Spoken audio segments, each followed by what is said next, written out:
أنفسنا ومن سيئات أعمالنا من يهده الله فلا مضل له ومن يضلل فلا هادي له أشهد أن لا إله إلا الله وحده لا شريك له وأشهد أن محمدا عبده ورسوله يا أيها الذين آمنوا اتقوا الله حق تقاته ولا تموتن إلا وأنتم مسلمون يا أيها الناس اتقوا ربكم الذي خلقكم من نفس واحدة وخلق منها زوجها وبث منهما رجالا كثيرا ونساء واتقوا الله الذي تساءلون به والأرحام إن الله كان عليكم رقيبا يا أيها الذين آمنوا اتقوا الله وقولوا قولا سديدا يصلح لكم أعمالكم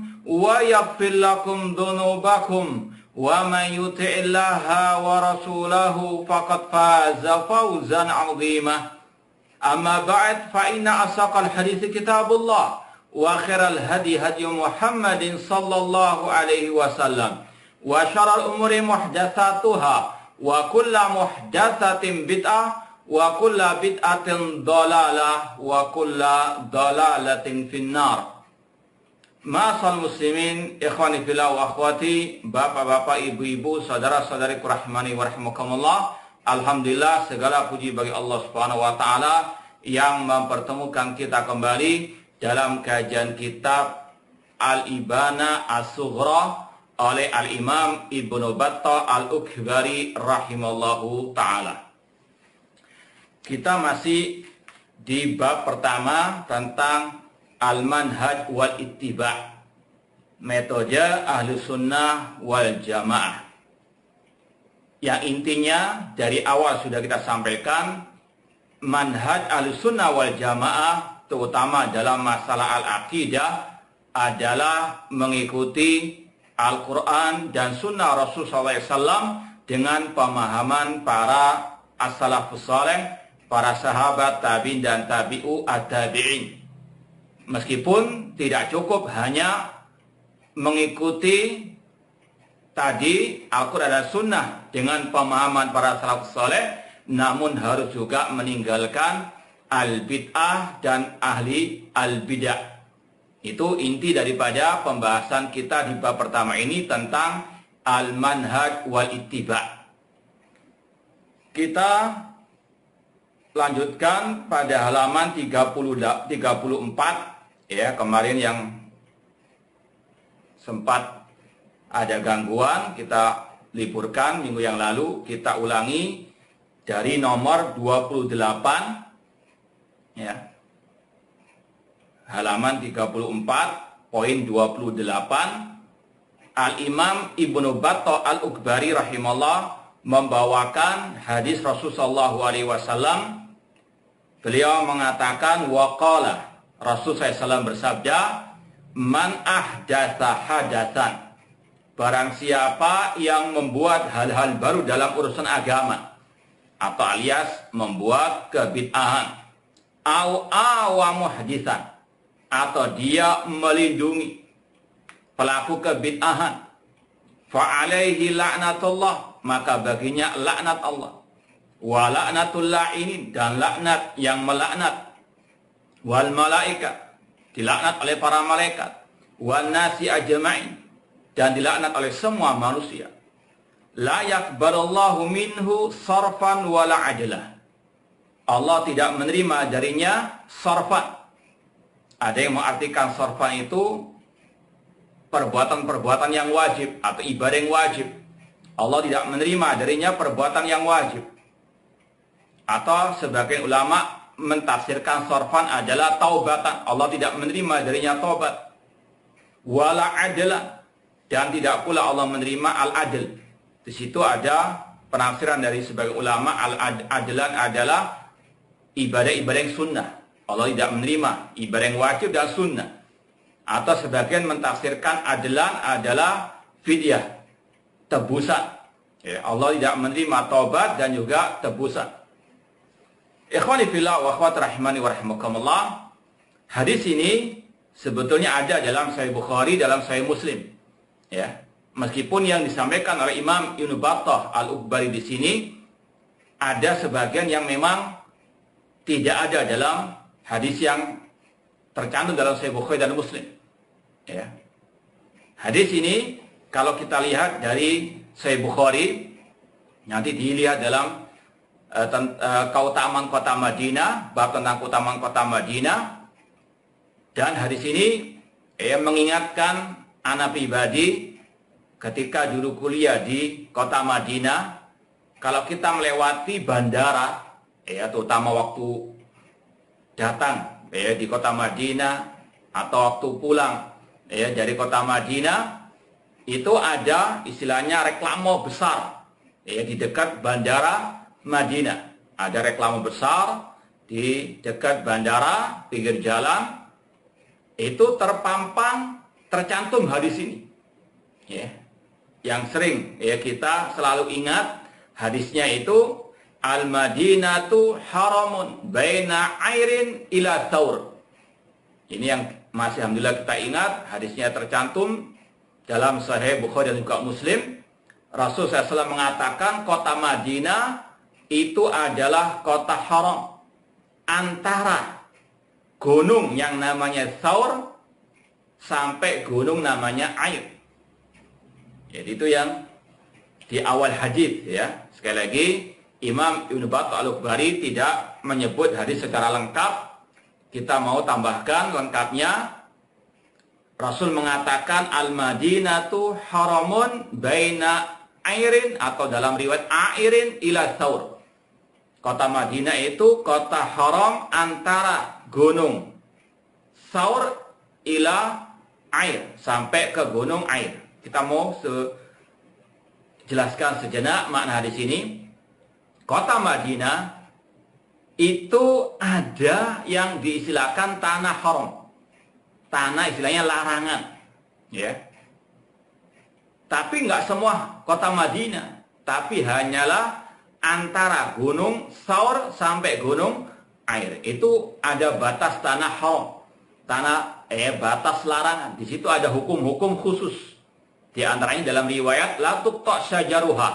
Tidak boleh pohon-pohonnya ditebang, tidak boleh dipotong. Pohon-pohon yang atau tanaman yang tumbuh dengan sendirinya di tanah haram tersebut. Ini diantara salah satu hukum tanah haram. Tanah haram ada di kota Madinah, ada pula di kota Mekah. Ada hukum-hukum khususnya. Di antaranya tadi dilarang memotong tumbuh-tumbuhannya, pepohonannya. Tidak boleh memburu hewan buruannya. Ya. Ini kata Rasul, kota Madinah ada tanah haram antara gunung namanya Thaur sampai gunung Air.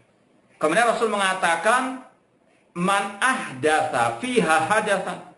Barang siapa yang melakukan perbuatan bid'ah di dalamnya, terutama di kota Madinah, maka atau dia awam muhditsat, melindungi pelaku kebid'ahan, maka baginya laknat Allah, laknat para malaikat, dan laknat semua manusia.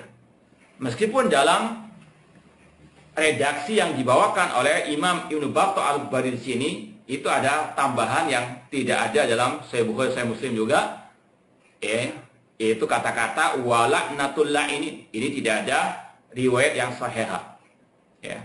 Yang ada, barang siapa berbuat kebid'ahan atau melindungi pelaku kebid'ahan, maka baginya laknat Allah, laknat para malaikat, dan laknat semua manusia. Allah tidak menerima darinya ibadah yang wajib ataupun ibadah yang sunnah. Itu yang ada dalam Sahih Bukhari dan Sahih Muslim. Ikhwani fillah wa akhwati rahimani wa rahimakumullah.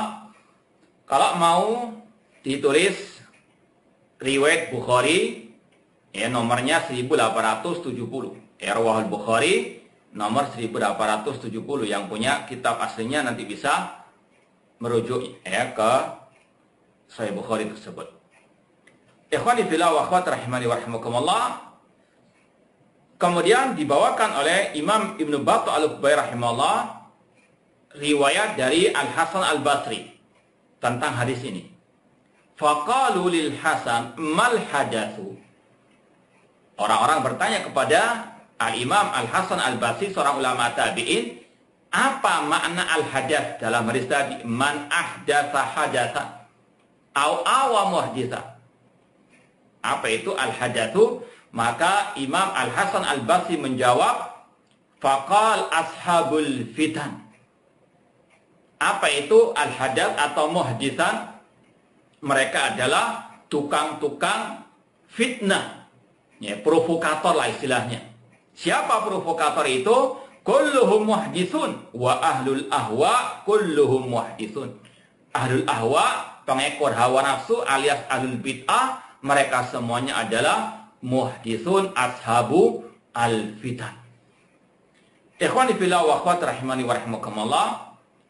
Ada beberapa pelajaran berharga dari hadis ini, ya, mungkin bisa ditulis di antara faedah hadis nomor 28 ini. Yang pertama, kalau kita sambung tadi dengan awal hadis yang ada dalam Sahih Bukhari, Sahih Muslim, yang pertama faedahnya hadis ini menunjukkan tentang keutamaan kota Madinah. Ya, kota Madinah, kota termulia setelah kota Mekah. Apalagi di dalamnya ada Masjid An-Nabawi. Dan sudah kita sampaikan juga pada pertemuan yang lalu, Dajjal tidak bisa masuk kota Al-Madinah. Ini salah satu yang menunjukkan keutamaan kota Al-Madinah. Syekh Abdul Muhsin Al-Abbad Al-Badr hafizahullah ta'ala, ahli hadis kota Madinah, punya kutip kecil ya, tentang keutamaan kota Al-Madinah dan hukum-hukum yang berkaitan dengannya. Ini yang pertama. Hadis ini menunjukkan tentang keutamaan kota Madinah. Yang kedua, ada hukum-hukum khusus di tanah haram, ya, khususnya di kota Al-Madinah. Yang kedua, ada hukum-hukum khusus tentang tanah haram, ya, terutama di kota Al-Madinah. Yang ketiga, larangan berbuat kebid'ahan. Kalau Imam Asy-Syatibi rahimahullah dalam kitabnya Al-I'tisam mendefinisikan al-bid'ah adalah ibaratun an tariqatin fid din mukhtara'ah tudahi syar'iyyah yuqsadu bisuluki 'alaiha al-mubalaghatu fit ta'abbudillahi subhanahu wa ta'ala. Bid'ah adalah suatu ungkapan ya, tentang jalan yang diada-adakan dalam urusan agama. Ya, sesuatu yang diada-adakan dalam urusan agama yang dikait-kaitkan dengan agama. Ya, bukan berkaitan dengan urusan dunia. Ibaratun an tariqatin fid din mukhtara'ah tudahi syar'iyyah, yang mirip dengan syariat. Ya, padahal yang menyelisih syariat. Tujuan pelakunya al-mubalaghah, berlebih-lebihan dalam beribadah kepada Allah Subhanahu wa taala.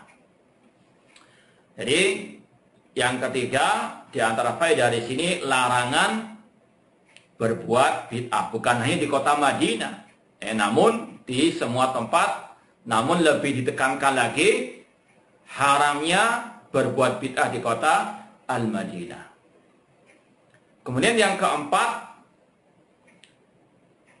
larangan melindungi, nanti akan disampaikan bab khusus masalah ini, yaitu melindungi, menghormati, ataupun mendukung ahli bid'ah. Bukan hanya sekedar meninggalkan kebid'ahan, atau bukan hanya diwajibkan meninggalkan bid'ah, namun juga meninggalkan ahli bid'ah, meninggalkan menghormati ahli al-bid'ah. Insyaallah pada hadis berikutnya yang ke-30 akan ada pembahasan khusus masalah ini. Itu yang keempat, larangan melindungi, menghormati atau mendukung ahli al-bid'ah, apa yang semakna dengannya. Yang kelima, ancaman bagi ahli bid'ah atau yang berbuat bid'ah, yaitu laknat dari Allah Subhanahu wa taala. Naudzubillahi min dzalik. Ini di antara yang menunjukkan bahaya bid'ah. Ya, kalau mau ditulis, bid'ah mendatangkan laknat Allah, ya, atau bid'ah menyebabkan turunnya laknat Allah. Naudzubillah min dzalik. Dan ini yang juga Rasul tegaskan dalam hadis Sahih Muslim tentang 4 golongan yang dilaknat oleh Allah.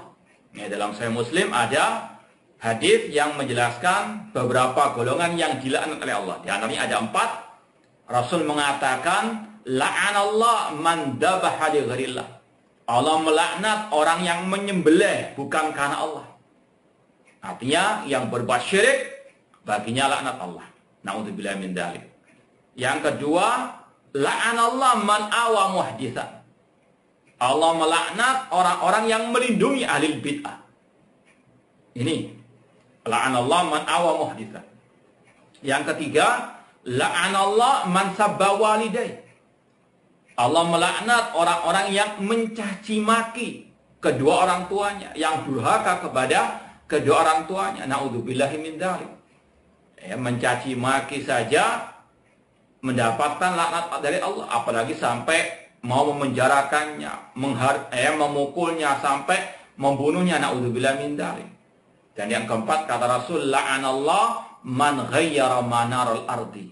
Laknat Allah bagi orang-orang yang merampas, merubah tanda batas tanah orang lain, yang mendolimi orang lain dengan mengambil tanahnya, itu nanti akan mendapatkan laknat Allah Subhanahu wa taala.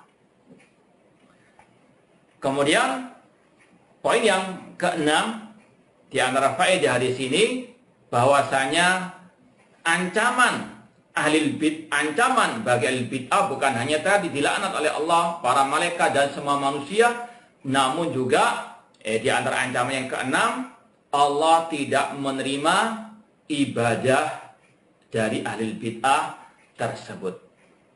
Allah tidak menerima ibadah dari ahli bid'ah tersebut. Ikhwani fillah wa akhwat rahimani wa rahimakumullah, itu beberapa faedah dari hadis ini, ya.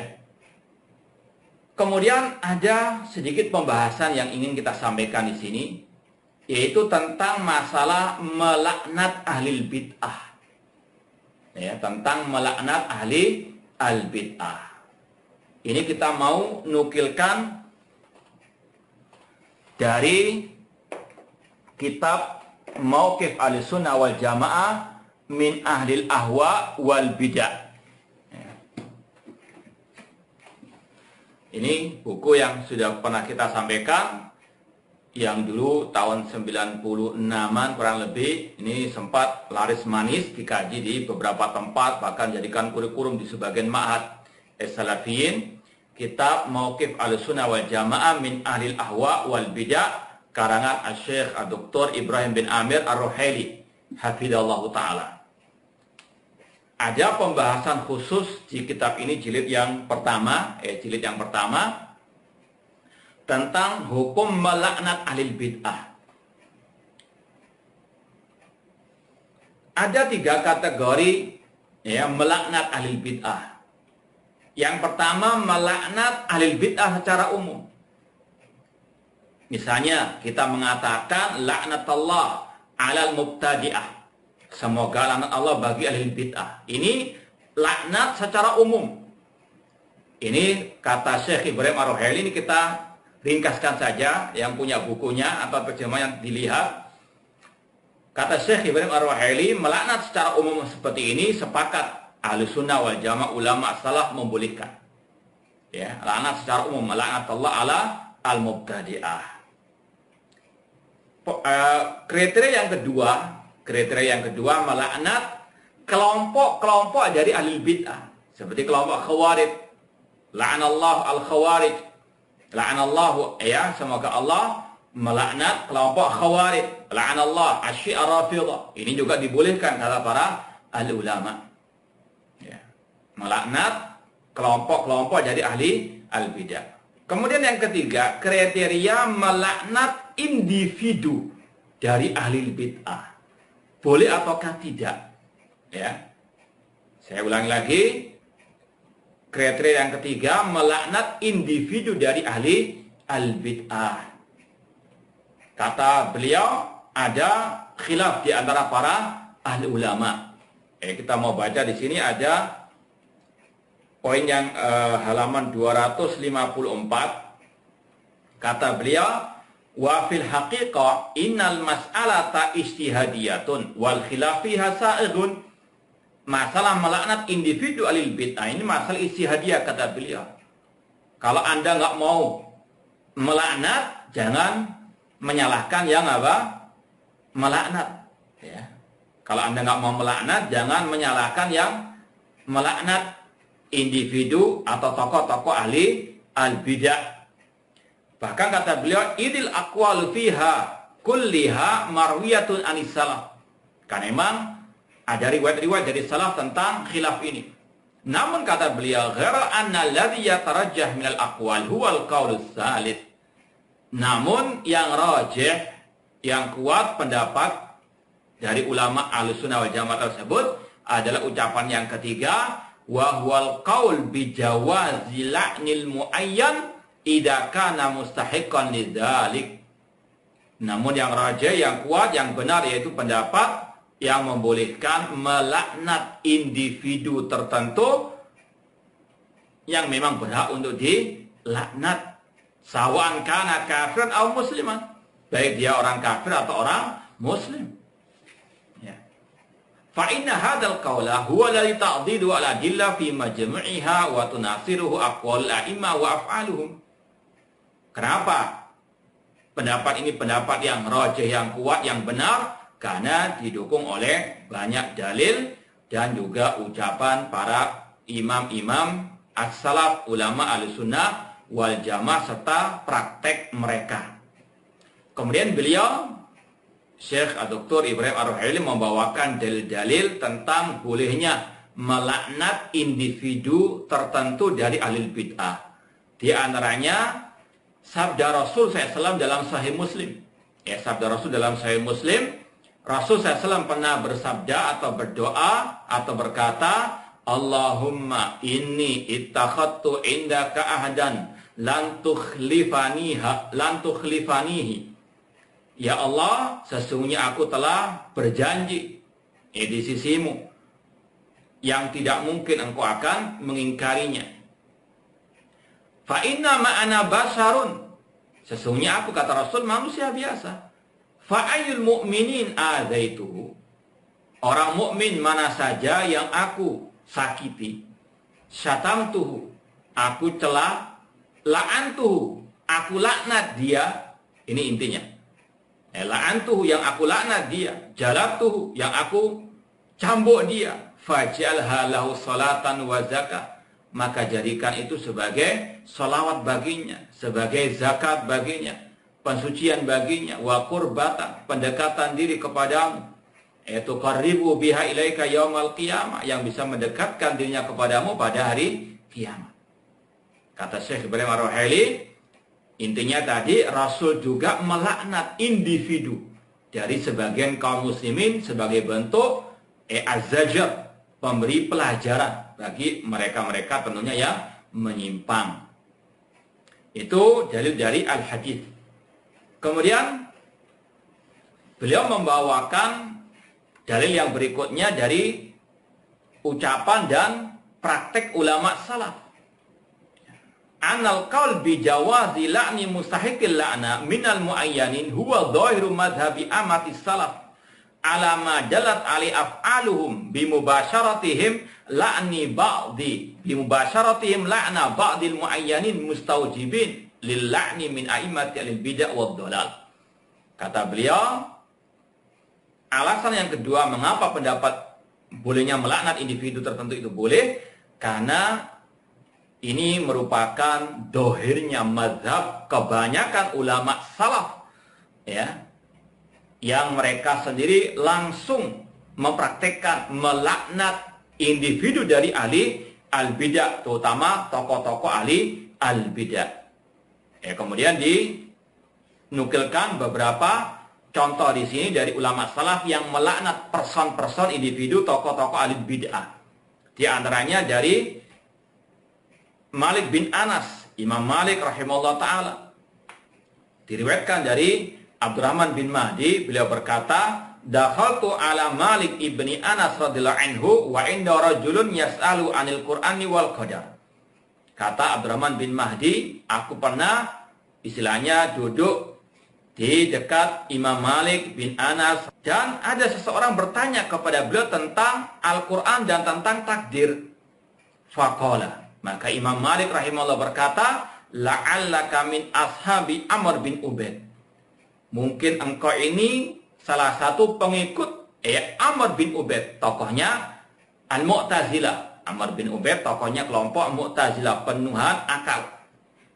Maka Imam Malik mengatakan la'anallah Amr fa inna ibtada hadil bid'ah minal kalam. Semoga Allah melaknat Amr bin Ubaid karena dialah yang membuat kebid'ahan tentang akidah Al-Quran makhluk, tentang masalah bid'ah iktizal Mu'tazilah. Ini intinya Imam Malik melaknat person individu dari tokoh al-bid'ah, yaitu Amr bin Ubaid. Nukilan yang kedua, riwayat yang kedua dari Imam Waqi', gurunya Imam Asy-Syafi'i rahimahullah ta'ala.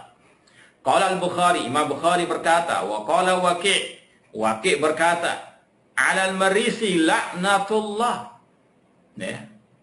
Imam Waqi', gurunya Imam Syafi'i, mengatakan semoga laknat Allah atas Bishr al-Marisi, tokohnya kelompok Al-Jahmiyah. Ini juga sama intinya, bagaimana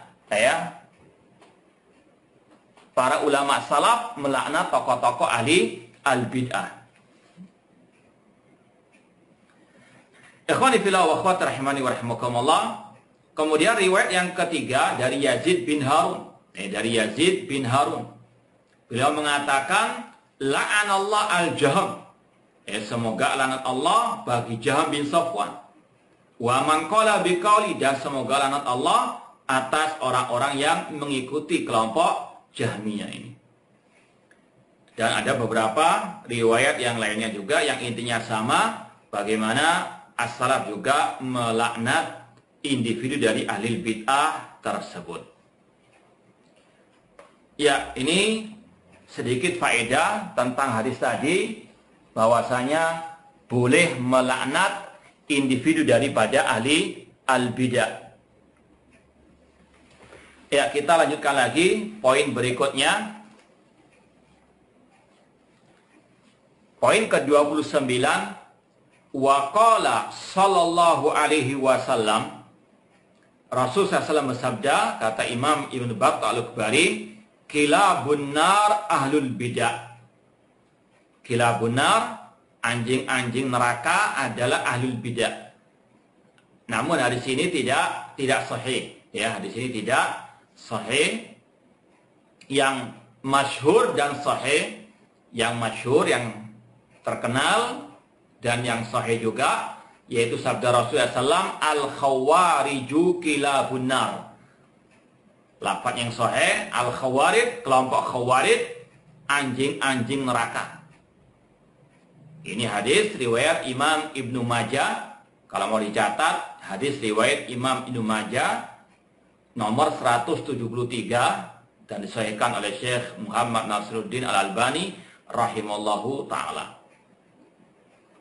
Meskipun secara umum ahli bid'ah diancam masuk neraka. Ini yang sudah kita pernah sampaikan, di antara bahaya ahli bid'ah atau di antara bahaya bid'ah, mereka ahli bid'ah diancam masuk neraka. Sebagaimana kata Rasul, ya, kulluha finnar, semua masuk neraka illa wahidah, kecuali satu golongan. Ya. Atau dalam hadis yang masyhur juga yang sering kita sampaikan, bahwasanya kullu bid'atin dolalah wa kullu dolalatin finnar. Semua bid'ah itu sesat dan setiap kesesatan tempatnya di neraka. Ini vonis sekali lagi secara umum bagi ahli al-bid'ah. Namun sekali lagi kita bukan memvonis perorangannya pasti masuk neraka. Namun ini sebagai ancaman dari Allah dan Rasul SAW bagi pelaku kebid'ahan. Ikhwani fillah wa akhwat rahimani wa rahimakumullah. Tidak diragukan lagi kelompok khawarij adalah ahlul bidah, ya, sebagaimana ketika Abdullah bin Mubarak rahimahullah, seorang ulama tabi'in, menyebutkan tentang nenek moyang 72 kelompok yang sesat. Aslu isnataini wa sabina hawan arba'atu ahwa. Kata ulama tabi'in Abdullah bin Mubarak bahwasanya nenek moyang 72 kelompok yang sesat ada 4, yaitu kelompok Khawarij, Syiah Rafidhah, kelompok Al-Murji'ah dan kelompok Al-Qadariyah. Dan Rasul SAW mengancam kelompok Khawarij dengan sabda beliau, Al-Khawarij kilabun nar. Ini yang menunjukkan bahwasanya tidak selalu Islam atau Rasul itu lemah lembut, ya. Meskipun sudah kita sampaikan, semuanya harus ditempatkan pada tempatnya. Kalau pas waktu keras harus keras. Jangan waktu keras lembek, naudzubillah min dzalik. Demikian pula waktu lemah lembut harus lemah lembut. Jangan semuanya disamaratakan. Harus al-adl, menempatkan suatu pada tempatnya. Ketika berbicara tentang kesyirikan, tentang kebid'ahan, Rasul SAW dengan tegas, dengan keras. Di sini Rasul mengatakan al-khawarij kilabun nar. Kelompok khawarij anjing-anjing neraka. Halus atau lembut ini? Namun itulah ada sebagian kelompok dari manusia yang menyamaratakan antara ahli sunnah dengan ahli al-bid'ah. Al-bid'ah pun dilemah lembuti. Naudzubillah min dzalik. Ikhwani fillah wa akhwat rahimani wa rahimakumullah, seperti yang kita janjikan kemarin, ingin sedikit kita membahas tentang kelompok Khawarij. Kalau kita mau kaji secara detail, ini butuh kajian khusus. Alhamdulillah sudah pernah kita sampaikan dan atau berulang kali kita sampaikan tentang kelompok Khawarij dan juga akidah, manhaj pemikirannya. Cuma yang ingin kita sampaikan di sini seperti yang kemarin sempat kita singgung, di antara ciri kelompok Khawarij sejak dahulu, sejak awal mula muncul sampai detik ini, kata para ulama, yaitu mengkafirkan pemimpin yang tidak berhukum dengan hukum Allah. Dalil mereka yang senantiasa mereka gembar-gemborkan yaitu surat Al-Maidah 44. Wa man lam yahkum bima anzalallahu fa ulaika humul kafirun. Barang siapa yang tidak berhukum dengan hukum Allah maka mereka kafir. Kata kelompok Khawarij secara mutlak orang itu kafir. Dan ini yang sudah kita sampaikan beberapa saat yang lalu, kita dikirimi 24 istilahnya pilar undang-undang atau akidahnya kelompok teroris ISIS. Ada sebagian dari kaum muslimin tidak mau mengakui kelompok ISIS sebagai kelompok Khawarij. Kita mau tunjukkan buktinya kalau mereka ini kelompok Khawarij sebagaimana kata para ulama. Di antara yang sudah pernah kita tulis dari ucapan Syekh Abdul Muhsin Al-Abbad Al-Badr. Yang kita mau soroti di sini ada poin kelima yang kita dikirim, ada 24 pilar akidah daulah Islamiyah kata mereka kelompok ISIS. Poin yang kelima dikatakan di sini, daulah khilafah Islamiyah atau ISIS meyakini wajibnya berhukum kepada syariat Allah Ta'ala. Ini kita tidak menyelisihinya, kita sepakat wajib berhukum dengan hukum Allah, dan itu mencakup semua bidang kehidupan, bukan hanya urusan pemerintahan saja yang harus berhukum dengan hukum Allah. Kemudian ini yang kita kritik, kita bantah. Bagi daulah khilafah Islamiyah, atau ISIS, berhukum pada hukum atau undang-undang buatan dan undang-undang kesukuan dan sejenisnya adalah bagian dari pembatal-pembatal keislaman. Intinya kata mereka yang tidak berhukum dengan hukum Allah batal Islamnya. Kemudian dibawakan ayat surat Al-Maidah tadi ayat 44, wa man lam yahkum bima anzalallahu fa ulaika humul kafirun. Barang siapa yang tidak berhukum dengan apa yang diturunkan oleh Allah, maka mereka adalah orang-orang yang kafir. Ini kita katakan salah satu ciri Khawarij sepanjang zaman, ucapan mereka seperti ini. Ini bukan ucapan anak pribadi. Kita hanya mengikuti apa yang diucapkan oleh para ulama Ahlussunnah. Kita mau bacakan. Ini kita bawakan dari buku Al-Hukmu bi Ghairi Ma Anzalallah karangan Syekh Dr. Khalid Al-Ambari. Hafizallahu taala, alhamdulillah, mungkin hampir 20 tahun yang lalu kita sudah terjemahkan buku ini. Hampir 20 tahun yang lalu kita sudah terjemahkan buku ini. Silakan dicari terjemahannya. Di dalam kitab ini beliau membawakan ucapan para ulama-ulama dari ulama tafsir atau yang lainnya atau ulama akidah juga. Kita menukilkan yang pertama dari ucapan Imam Al-Ajuri rahimahullah yang wafat tahun 360 Hijriah. Dalam kitab Asy-Syari'ah beliau mengatakan wa mimma yattabi'u al-haruriyatu minal mutasyabih qaulallahi azza wa jalla wa man lam yahkum bima anzalallahu faulaika humul kafirun. Di antara ayat-ayat mutasyabihat yang dipegangi, yang diikuti, yang digembar-gemborkan oleh kelompok Haruriyah, namanya dari kelompok Khawarij, adalah tadi firman Allah surat Al-Maidah 44. Ya, kemudian kata Imam Al-Ajuri rahimahullah, fa idza ra'au al-imam yahkum bighairil haqqi qalu qad kafara. Kalau mereka melihat ada pemimpin yang tidak berhukum dengan kebenaran, mereka mengatakan pemimpin ini kafir, raja ini kafir, presiden ini kafir. Ini ya salah satu tanda ciri kelompok Khawarij. Jadi kalau kita mau tahu salah satu ciri kelompok Khawarij yaitu selalu apa? Memutlakkan kekafiran kepada orang-orang yang tidak berhukum dengan hukum Allah. Kemudian kita nukilkan lagi dari ucapan Imam Al-Jassas. Kata Imam Al-Jassas, wa qad ta'awwalatil khawariju hadhil ayata ala takfiri man tarakal hukma bima anzalallah min ghairi juhudin. Kelompok Khawarij mentakwilkan ayat ini yaitu surat Al-Maidah 44 untuk mengkafirkan orang yang tidak berhukum dengan hukum Allah meskipun orang itu tidak mendustakan wajibnya berhukum dengan hukum Allah. Inilah bedanya ahli sunnah dengan ahli al-bidah dari kelompok Khawarij. Kalau ahli sunnah memperinci, itu pun kaidah secara umum, persoalnya ada perincian lagi. Namun kelompok Khawarij, kalau yang tidak berhukum dengan hukum Allah langsung divonis kafir murtad. Seperti tadi dalam salah satu pilar daulah ISIS kata mereka. Kita baca lagi dari ucapan Imam Abul Mudhaffar As-Sam'ani rahimahullah ta'ala yang hidup pada abad ke-5 Hijriah, Abu Mudhaffar As-Sam'ani. Beliau mengatakan wa'lam annal khawarij yastadilluna bihadil ayat. Ketahuilah bahwasanya kelompok Khawarij berdalil dengan ayat ini. Surat Al-Maidah 44. Wa yaqulun, dan mereka mengatakan man lam yahkum bima anzalallah fahuwa kafir. Mereka mengatakan barang siapa yang tidak berhukum dengan hukum Allah maka kafir. Ya, kalau ditanya bagaimana dengan ayat tadi jelas-jelas mengatakan fa'ulaikahumul kafirun.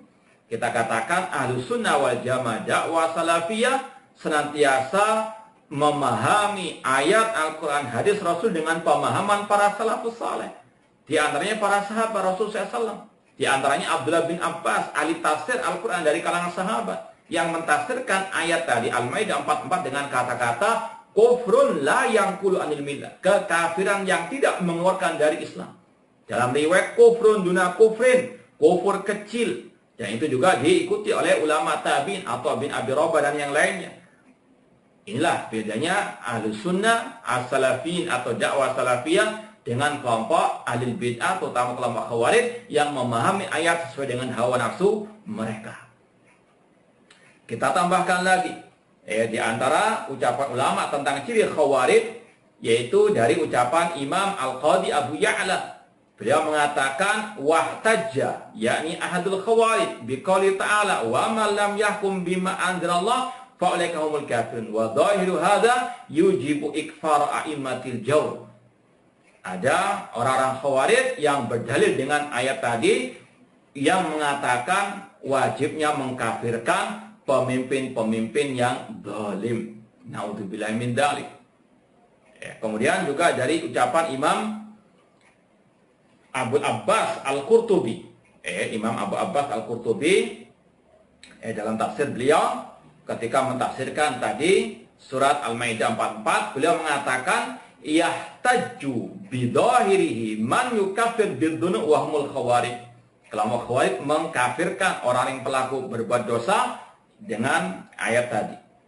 Demikian pula Imam Abu Abdillah Al-Qurtubi dari Al-Qushairi, beliau mengatakan wa madhhabul khawarij anna man irtasha wa hakama bighairi hukmillah fa huwa kafir.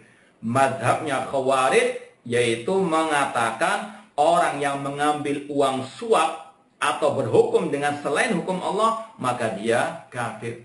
Naudzubillah min dzalik. Sekali lagi kita sepakat mengatakan wajib berhukum dengan hukum Allah. Tapi bedanya kita dengan kelompok khawarij, kalau kelompok khawarij hanya menyempitkan hukum Allah hanya pada hukum pemerintah.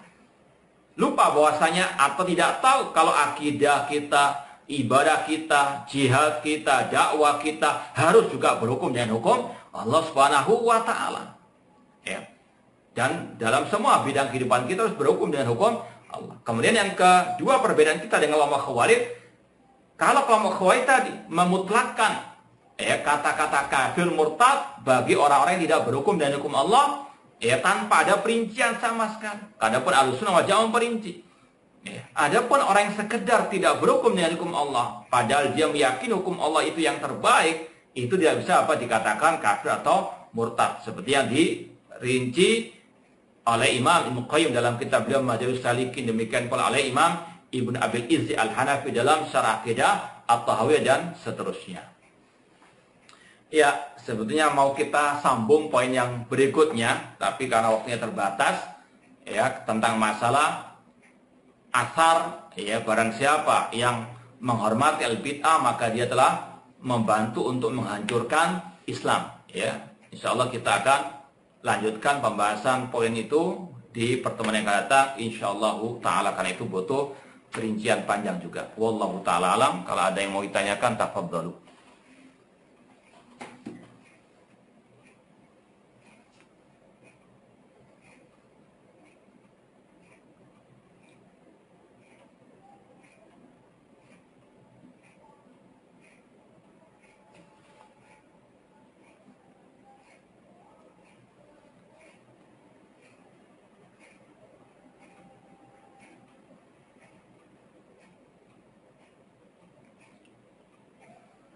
Ada pertanyaan, bagaimana kiat-kiat menjaga hidayah akidah dan manhaj salaf di masa fitnah seperti ini? Karena saya bingung meskipun mengaku ngaji tauhid, namun masih bermudah-mudahan bergaul dengan orang-orang awam yang tidak aman bagi agama, bahkan bergaul dengan al-bid'ah maupun harokah. Mohon nasihatnya. Yang pertama, sudah sering kita sampaikan, masalah niat ikhlas. Kita ikut dakwah salafi ini untuk apa? Karena memang kita tahu ini yang hak atau sekedar ada udang di balik rempeyek istilahnya. Karena lagi tenar dakwah salafiyah, karena ikut-ikutan. Naudzubillah min dzalik. Jaga niat. Masalah ikhlas ini salah satu yang bisa menjadikan kita istiqomah biidznillah taala. Yang kedua, cara menjaga kalau kita mau istiqomah di atas akidah ini, yaitu dengan kita banyak-banyak mengkaji tentang al-aqidah as-salafiyah, akidah salaf. Jangan ikuti celotehan orang yang mengatakan kalau kita belajar akidah nanti tambah keras hati kita. Naudzubillah min dzalik. Ini pelecehan terhadap akidah Ahlussunnah wal Jamaah. Banyak-banyak terus istiqomah sampai kapanpun terus belajar akidah dan tauhid yang tentunya dari kitab-kitab Ahlussunnah, ulama Ahlussunnah wal Jamaah. Yang ketiga, selektif dalam mencari ustadz. Jangan mencari ustadz dari al-bid'ah atau yang ahli syubuhat, yang suka mencari-cari syubuhat atau yang menebarkan asyubuhat. Hati-hati. Kemudian yang berikutnya, cari teman yang juga sama di atas akidah dan manhaj yang lurus, yang benar. Jangan cari yang gizi nggak jelas atau yang jelas-jelas kesesatannya. Kemudian banyak berdoa kepada Allah, ya muqallibal qulub tsabbit qalbi ala dinik. Agar kita nggak mencela-menceli seperti sang oknum itu. Jadi juga banyak membaca sejarah para salafus saleh, bagaimana keistiqomahan mereka dalam berpegang teguh dengan akidah meskipun banyak orang danduri, banyak halangan dari rintangan, diusir, dijebak dan seterusnya.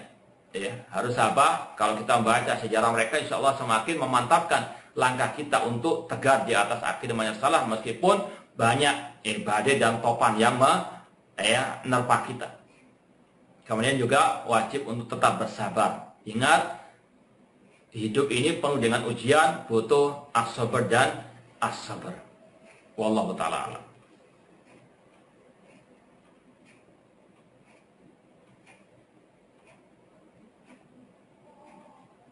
Ada pertanyaan lagi yang kedua, bagaimana status hadis nomor 28 tadi Ustaz dengan adanya lafaz wala'atullah ini? Ya, kita sampaikan tadi hadis nomor 28 tadi secara umum itu sahih. Ya, kecuali lafaz laknatullah ini. Ini hapus saja istilahnya begitu. Ya, yang sahih tidak ada kata-kata wala'natullah ini meskipun maknanya sama. Allah melaknat al-bid'ah, para malaikat dan semuanya laknatullah ini. Namun lafaz itu tidak ada. Jadi secara asal hadis itu sahih kecuali pada redaksi laknatullah ini. Ini sudah kita sampaikan tadi.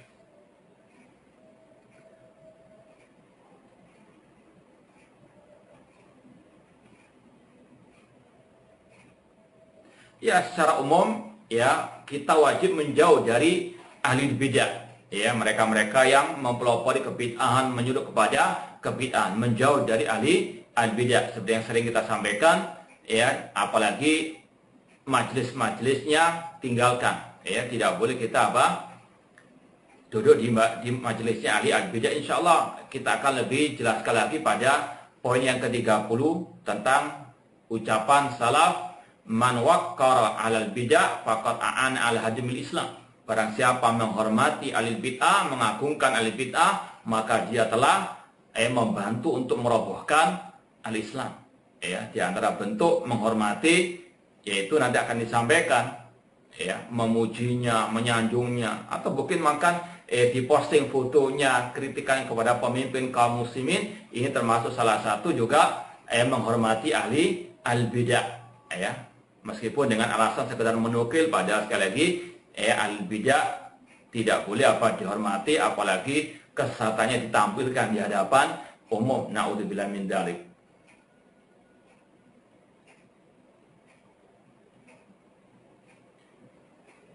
Apa yang dimaksud kufur yang tidak mengeluarkan dari Islam? Dalam ucapan para ulama dikatakan kufur ada dua, kufur besar dan kufur kecil.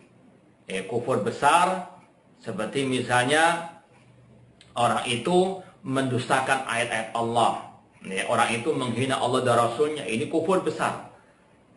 Adapun kufur kecil, ya, seperti kata Rasul, sibabul muslim fusukun wa qitalu kufrun.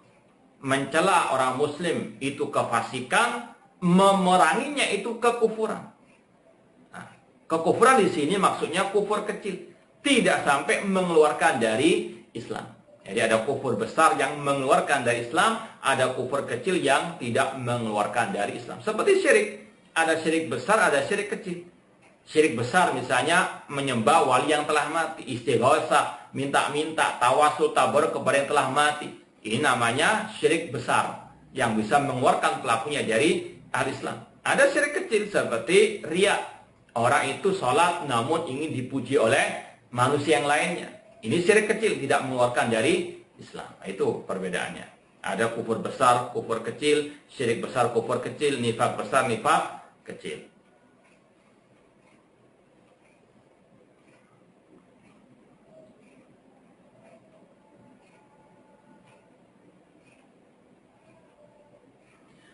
Ini ada pertanyaan, ketika tidur disunahkan untuk berwudu. Jika setelah wudu buang air kecil atau besar, apakah harus mengulangi wudunya lagi? Ya, iya. Ini kalau sudah keluar angin, ya, atau buang hajat, buang air kecil, buang air besar, ya tentunya wajib untuk berwudu lagi.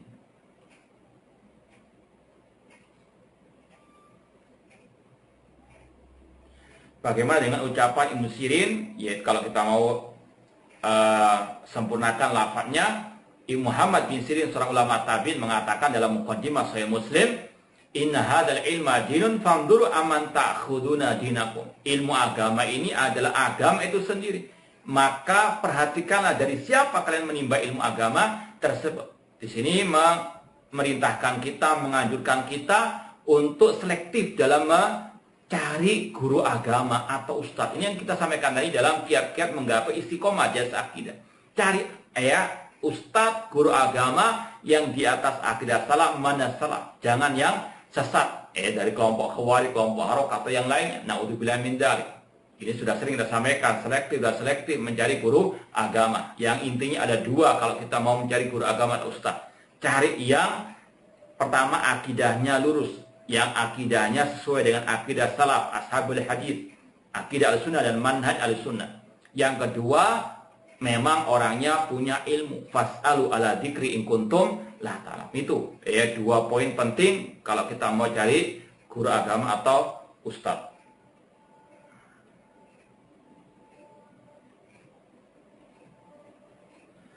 Mengapa alul bid'ah banyak yang ikut tetapi alus sunnah malah sebaliknya?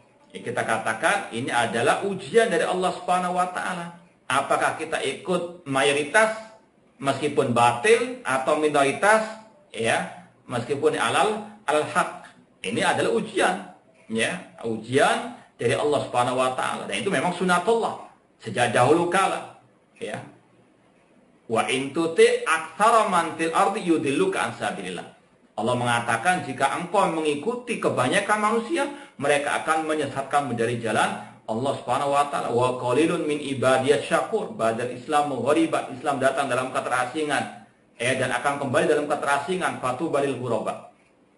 Sekali lagi, itu adalah sunatullah, itu adalah ujian dari Allah. Apakah kita bisa istiqomah meskipun minoritas, meskipun kita sedikit, lawan ahlussunnah itu banyak, apa kita bisa istiqomah ataukah tidak? Ini sunatullah, yaitu ujian. Semoga Allah memberikan kepada kita keistiqomahan di atas akidah dan manhaj salaf sampai akhir hayat kita nanti.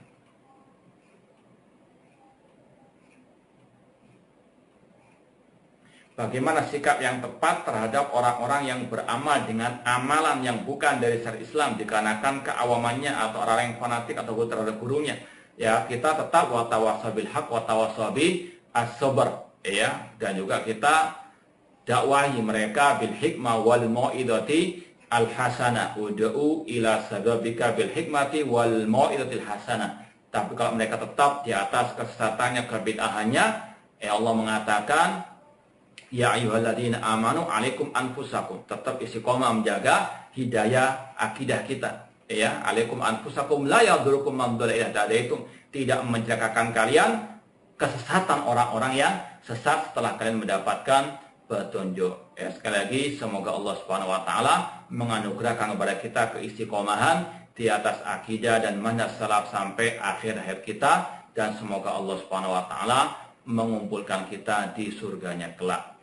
Mungkin itu yang bisa kita sampaikan pada kesempatan malam hari ini. Mudah-mudahan bermanfaat. Kurang lebihnya mohon maaf. Aku qouli hadza wa akhiru da'wana anil hamdulillahirabbil alamin. Wassalamualaikum warahmatullahi wabarakatuh.